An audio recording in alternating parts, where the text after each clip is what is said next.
All right. Good afternoon, everyone. Bonjour tout le monde. It is a great pleasure to be here with three great colleagues. Well, two great colleagues and Dominic LeBlanc. No, sorry. Okay. You guys rolling? No. Let me start again.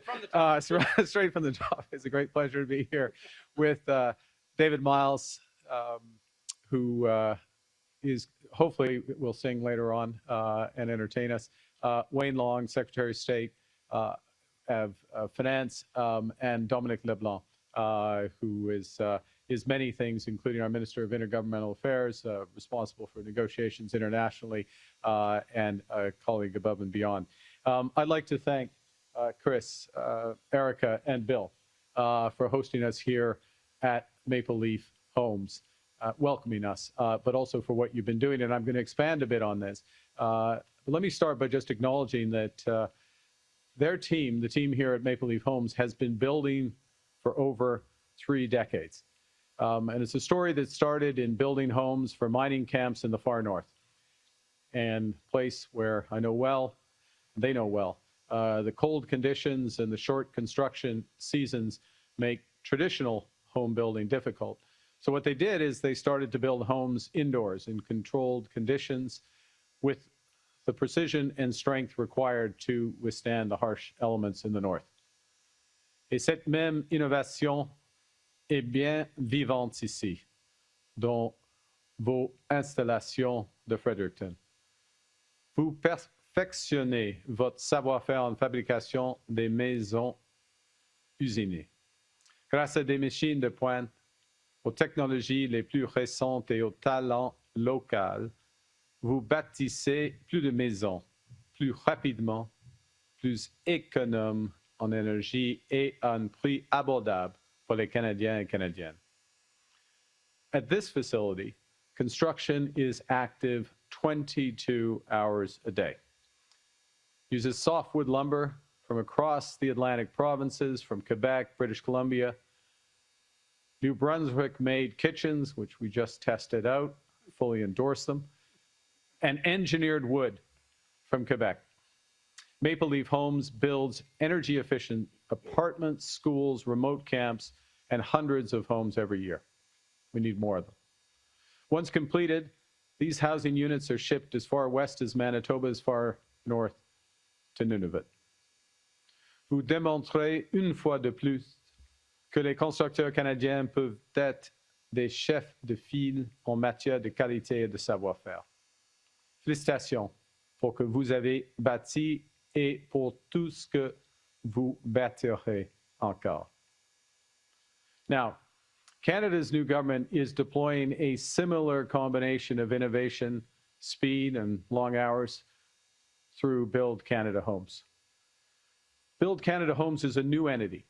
It leverages federal public lands, a large portfolio of projects, highly competitive financing to help create scale in a new factory-built housing industry that can help Canada build millions more of affordable homes. This is an industry that can cut building times by 50%, reduce costs by 20%, and lower emissions by a further 20%. And it's consistent with Canada's history. Our history is one of adventurers, risk takers, and above all, builders.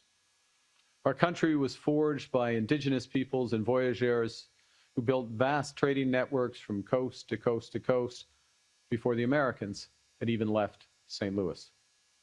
Following the Second World War, Canada was ambitious, determined, and united in a mission to build big things. That would include the St. Lawrence Seaway, the Trans-Canada Highway, Expo 67, and the CN Tower. But Canadians also built new neighborhoods for hundreds of thousands of returning veterans. And we expanded our universities, such as UNB. UNB saw its enrollment almost double.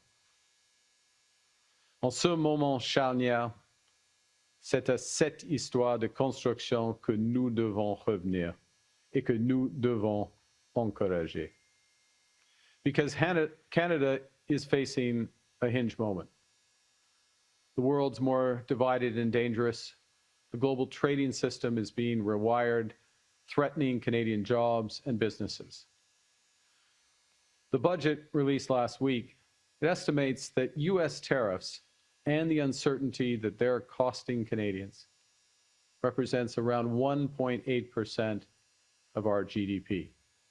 Let me translate that. That's about $50 billion lost from our economy, the equivalent of $1,300 for every Canadian. And this is happening fast. It's a rupture, not a transition. And it means that our economic strategy needs to change just as dramatically and rapidly. That new strategy is at the core of Canada's new federal budget. The budget builds Canada strong by unleashing over $1 trillion in total investments in Canada over the next 5 years. Those investments alone will increase Canada's GDP by over 3.5%. Again, let me translate. That's $3,500 for every Canadian worker, more than twice of what the Americans are taking from us. And we are just getting started. Le budget 2025 est la nouvelle stratégie économique dont le Canada a besoin pour relever ce défi et en sortir encore plus fort. Un Canada confiant qui prend son avenir en main.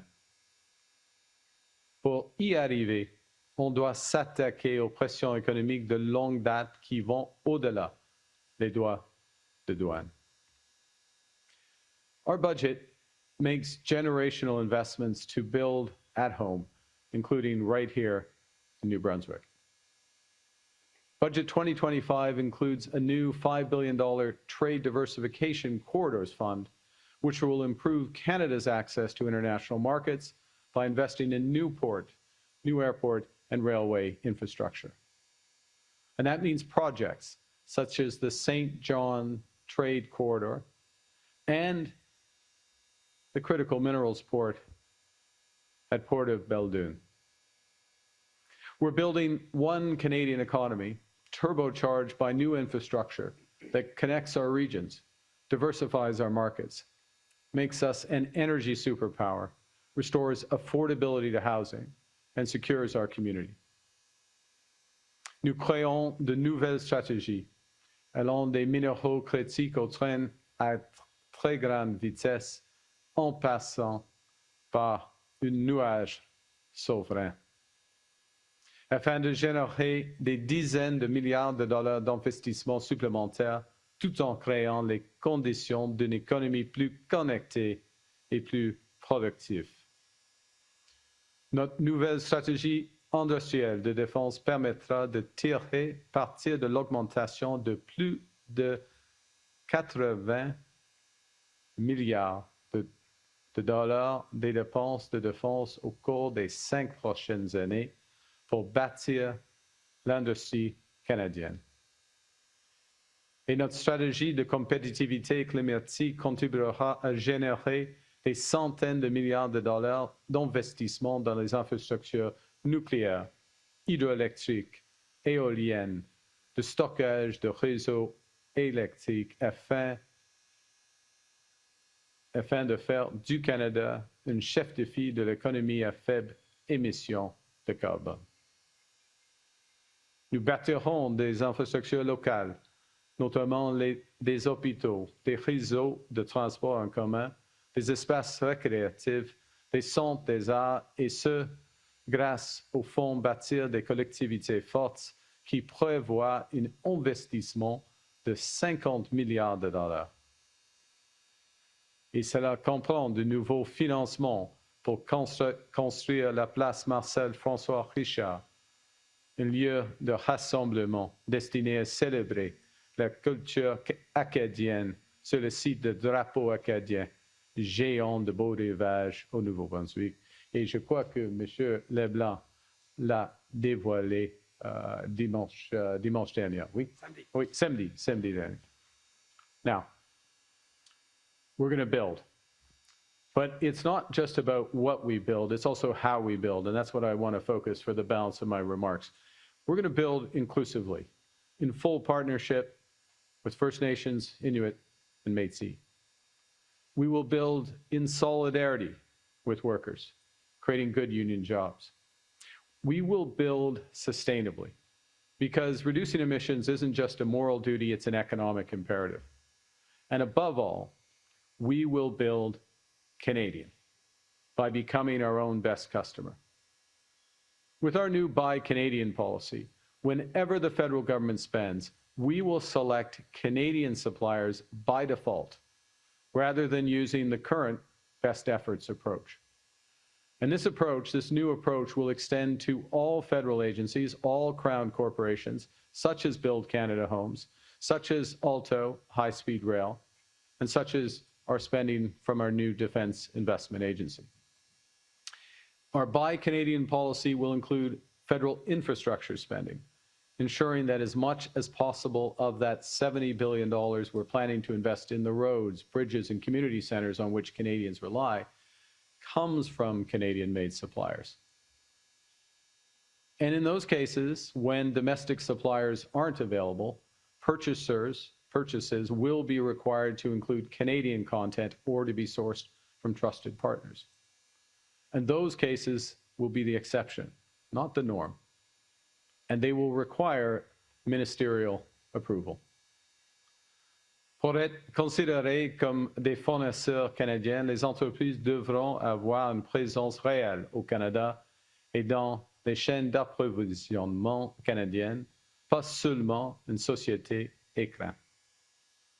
Now, being our own best customer will put more of every public dollar back into our economy, creating good Canadian jobs, Canadian careers, using Canadian resources and benefiting Canadian communities. It'll make a big difference for workers here in New Brunswick, including at businesses like Maple Leaf Homes. Quand une commande sera passée pour de l'acier, de bois d'œuvre ou de la machinerie lourde, elle ira à des entreprises de Saskatoon, de Trois-Rivières et de Fredericton. Et elle transformera ces nouvelles commandes de maisons, de bâtiments et d'équipements de défense en contrat en carrière et en meilleur salaire pour les travailleurs canadiens. Now, for smaller businesses, we're also launching a new procurement program that provides specialized, streamlined support for those Canadian small and medium-sized businesses that are trying to break into the federal market. This is good for everyone. It'll improve competition for Canadian contracts. It'll strengthen local supply chains. And it will build our industries from construction to energy, technology, and clean manufacturing. Nous donnerons à nos entreprises la confiance dont elles ont besoin pour investir dans leur développement et leur croissance. Nous serons nos propres meilleurs clients afin que le soudeur ou l'ingénieur nouvellement diplômé ait une carrière de grande qualité qui l'attend ici au Canada. Le nouveau gouvernement du Canada fait cette annonce, mais cela s'inscrit dans le cadre d'une mission plus large que chaque Canadien et Canadienne, à sa manière, fait progresser. Les Canadiens qui ont acheté plus de vins locaux, comme au Québec, où les ventes de vins locaux ont augmenté de près de 60%. Notre gouvernement a éliminé les obstacles fédéraux au commerce intérieur plus tôt cette année et les premiers ministres des provinces et des territoires ont commencé à éliminer leurs obstacles également, ce qui permettra de débloquer des milliards de dollars supplémentaires dans les échanges commerciaux à l'intérieur de nos frontières. Our Buy Canadian strategy is part of a larger movement amongst Canadian businesses, a movement that's putting maple leaf stickers on grocery aisles, a movement that's increasing sales and coupons for Canadian-made products, and a movement that's choosing Canadian suppliers for new contracts. And one implication of Buy Canadian is that we need a more unified Canadian economy than ever.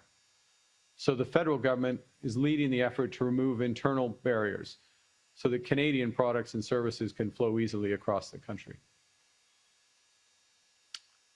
Notre plan est ambitieux et audacieux.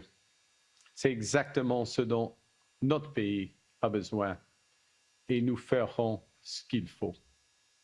Now, in conclude and just observe these challenges abroad, and there's two potential responses to the challenges that we face as a country. And the first is to stick to the plans designed for the old world, hunker down, slash the deficit, and wait for the trickle down. But in order to do that would mean getting rid of our key social programs, or the federal government eliminating all the health, education, and social transfers that we make to the provinces and territories, and at the same time not making these big investments in what we need right now. We choose a different path, to invest boldly in our future, just as Canadians have done in the past. We choose Canada. Nous sommes maîtres chez nous, et nous bâtirons un pays plus grand et plus fort que jamais. Et ce, avec du bois d'œuvre canadien, de l'acier canadien et de l'aluminium canadien. C'est notre pays, c'est votre avenir. Avec le budget 2025, nous reprenons le contrôle pour bâtir un Canada fort. With Budget 2025, we'll build Canadian, build New Brunswick strong, build Canada strong. Thank you very much. Merci beaucoup, et vive le Canada. And I'll be happy to take questions now. Thank you, Prime Minister. We'll now begin the question portion of the press conference. On va maintenant commencer les questions. Please tell us your name and what media you're from. Première question. Jacques Poitras from CBC News. How do you make sure these buy Canadian mechanisms you're talking about putting in place don't violate our international trade agreements? Yeah, thanks for the question. So we've done a review of all our free trade obligations to ensure that they are designed consistent with that. And we will, related to that, if I may, Jacques, we'll be making adjustments to the way the Canadian International Trade Tribunal operates, which is something that's internal to Canada. So many of the constraints are actually self-imposed on ourselves. And we're going to make the adjustments to that CITT framework so that we have the ability to fully deliver Buy Canadian. And how do you make sure buying Canadian doesn't drive up prices for construction and manufacturing? Well, one of the big messages here is that we are going to build this country, and we are going to build this country for decades. So we've got a lot of skilled people in front of me and behind me, around me. In fact, everyone but me is skilled in this room. But we're going to need a lot more of them. And so one of the points is to be clear up front on the scale of what the ambitions are for the country, that the money is there, that we're going to approve these major projects, that we're going to drive large-scale home building, affordable home building in Canada, very much relying on factory-built housing in order to do so.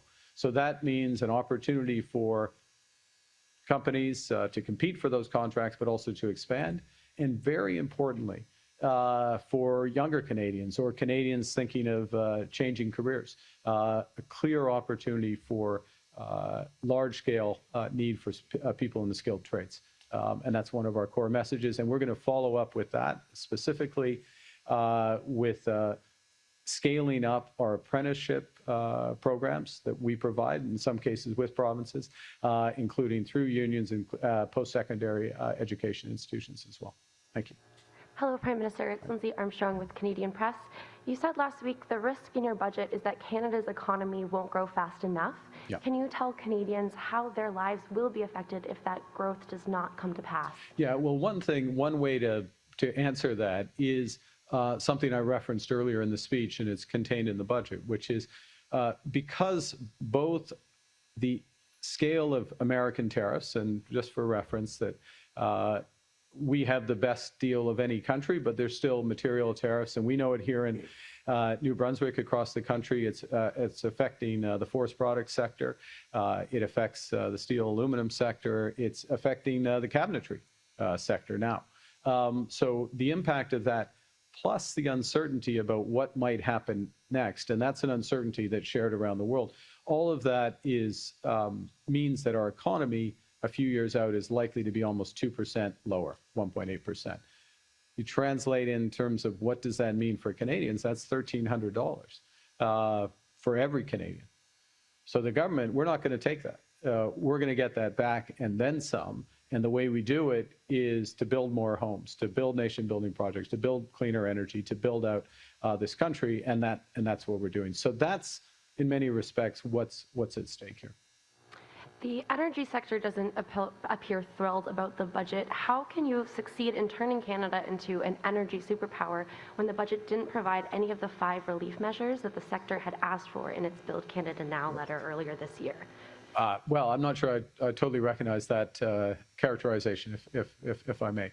The first is, let's look at Canada's position as an energy superpower, and let me generalize it. If you're a superpower, you're able to do more than one thing, and Canada can do many things in energy. We have our electricity grid is 85% clean. That's because of hydro. It's because of nuclear, other renewable power. We have an enormous opportunity to scale up that clean grid. I met with Premier Holt, as you may know, this morning. We spent a lot of time talking about how New Brunswick can help be part of the solution for that, whether that's more nuclear, whether that's interties with more clean power that's coming from other provinces, Quebec, potentially Nova Scotia, and just linking in together. So there's a huge element. What's in the budget for that? Enormous incentives in order for that to move. Clean energy tax credit confirmed in the budget. I won't go into all the details, but something called the super productivity deduction, which is additive. You stack these on top of them. It's enormous incentives for that to move forward. The second point, and I'm just going to talk about, you can do more than one thing, and then I should hand to your colleague for his question, is in conventional energy. Back in June, this country shipped our first LNG shipment to Asia. We will ship 50 million tons to Asia by the end of this decade, and potentially double that again. And part of what's happening with the major projects is we are making that possible. We're making the speed with which we can do that possible, and we're doing it in a way with the companies, obviously, with Indigenous partners who are full partners in all these projects, in a way that's sustainable. So the emissions of these projects are in the top quartile, so or the top decile, so amongst the lowest emissions for the actual production and transportation of that LNG in the world. So that's how we're moving forward, and we're making all of that. We're making all of that possible. So the investment is large scale, and we're moving forward. Thank you. Bonjour, Monsieur le Premier ministre, Frédéric Camarano de Radio-Canada. Vous avez sûrement vu le reportage de mes collègues d'enquête sur la pêche illégale de homards. Je me demandais ce que votre gouvernement compte faire pour contrer cette pêche illégale. On fait beaucoup contre la pêche illégale. Ils sont des règles. Il faut que tous les gens suivent des règles. Je sais que c'est le premier jour de la saison de la pêche aujourd'hui. J'espère que je pourrai assister à Nouvelle-Écosse à ce beau jour. D'autre part, dans le dernier budget, vous n'avez pas inclus de cible sur la réduction de GES pour 2030. Pourquoi? Il y a déjà une cible pour le Canada pour la réduction des gaz à effet de serre. C'est de 40 à 45% par rapport au passé. Ça existe encore. C'est dans notre NDC, contribution nationale, notre plan de COP. Alors, ça existe, et dans le budget, c'est un plan de la compétitivité du climat. Alors, il y a une relation, mais ce n'est pas nécessairement la même chose. Merci. Hi there, this is Anna Mandan with Global News. Premier Holt, before your meeting with her, had identified softwood lumber as a focus she wanted to talk to. It's a concern here. What update can you provide on how the federal government is supporting New Brunswick softwood lumber producers? Yeah, thank you for the question. And the Premier and I did discuss this during our meeting, after you heard her comment there.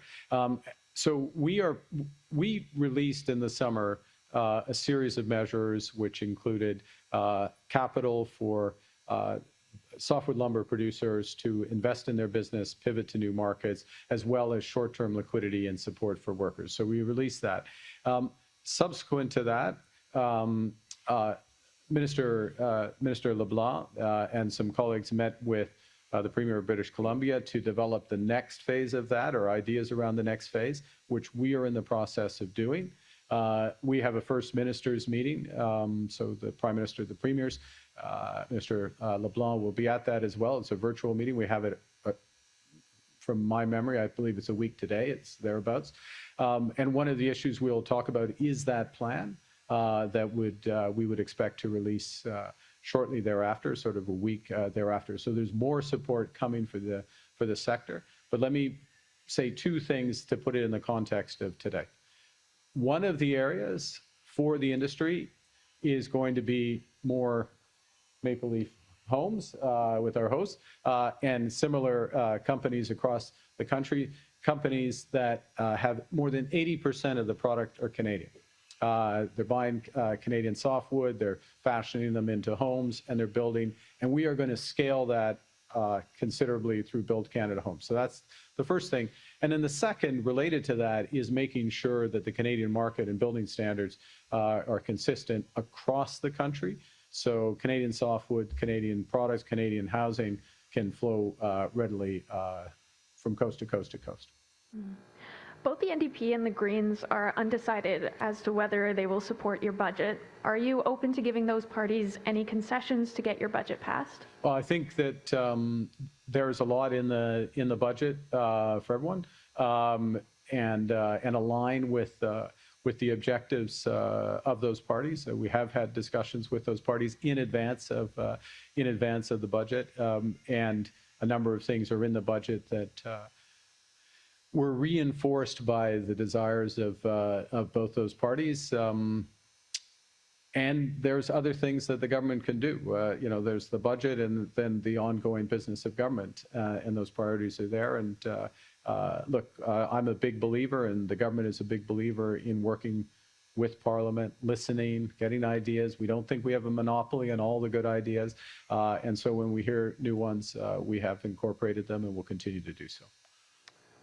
Hi, it's John Chillibeck from the Telegraph Journal. Hi. Some New Brunswick officials are concerned about the major project lists that it hasn't really included New Brunswick. For instance, SMRs in Ontario are getting a couple billion. We see some help for the Ring of Fire in Ontario, not with the Sisson Mine here in New Brunswick. Port of Montreal and Churchill seem to be getting help, but not the Port of St. John. Can you speak to that? Is New Brunswick going to be part of this major projects? Yeah, thank you for the question. New Brunswick is very much part of this. And let's just take a step back and then address some of the specifics, which is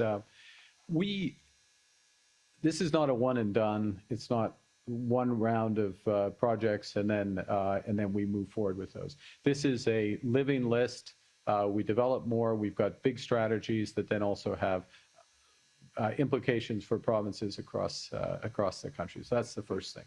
The next round of major projects is going to be announced later this week, on Thursday. So there you go, be announced on Thursday. We've had a number of conversations with the province. I've had a number of conversations with the Premier about major projects here that meet the criteria. They strengthen Canada's autonomy. They diversify our economy. They're built with Indigenous partners. They're consistent with their climate goals, and they have a real economic return. And so you would expect to see some of those in the announcement later this week. That's first point.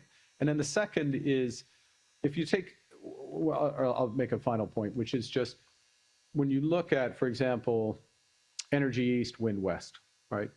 Which was announced the first time. It's a broad strategy. It's all connected.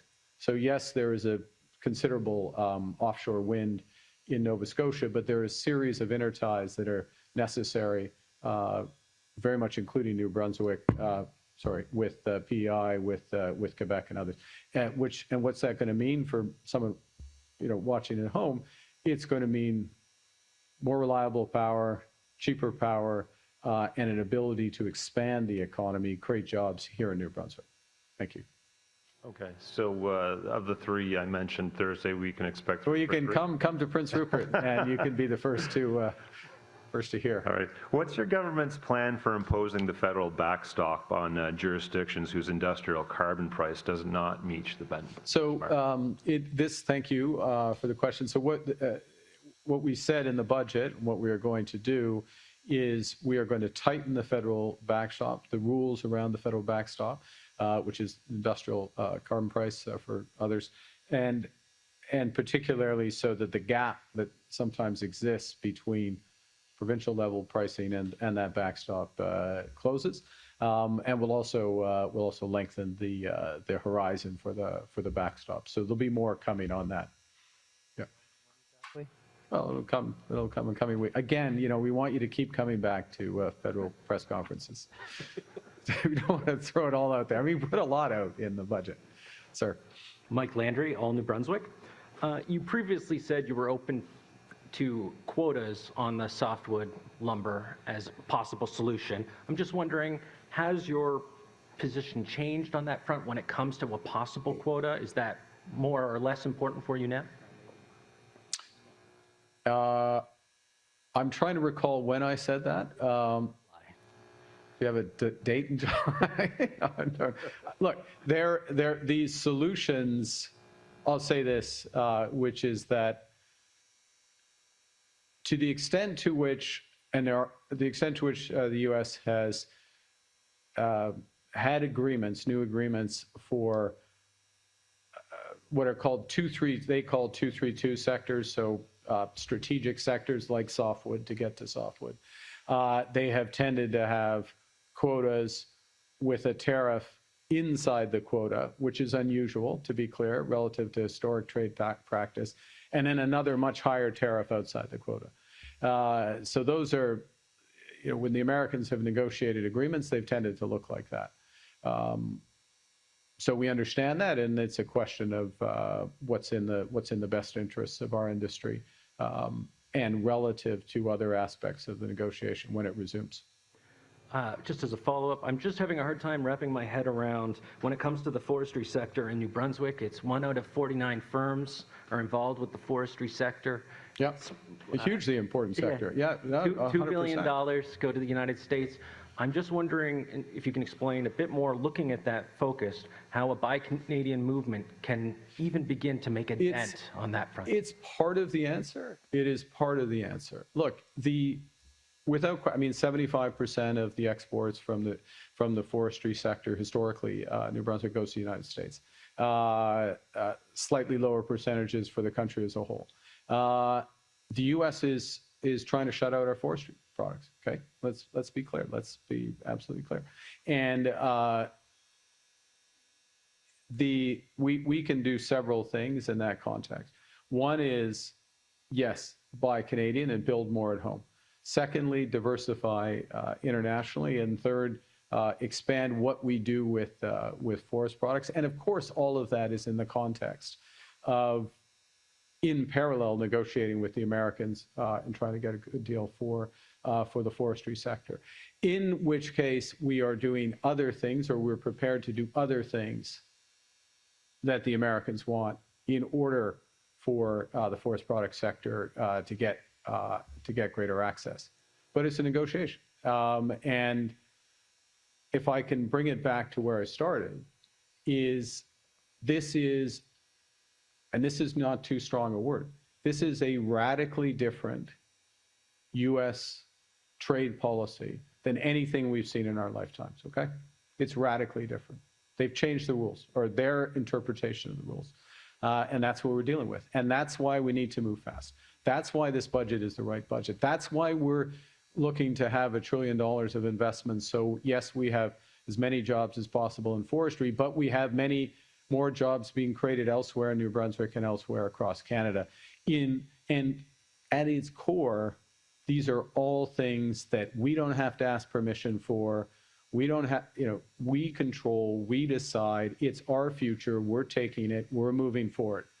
And then we spend less time on our press conferences, in the business suites, around the kitchen table, talking about what the Americans are doing and might do, and just what we're doing to build this great country. And that is what we're going to do. We're going to build this great country.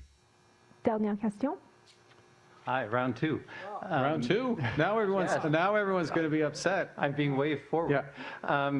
New Brunswick's looking for $50 million in compensation for the HST holiday of the sort of previous government, and they haven't waived their what they say is their right to that $50 million that they lost in HST revenue. Any prospects of that happening? Good day.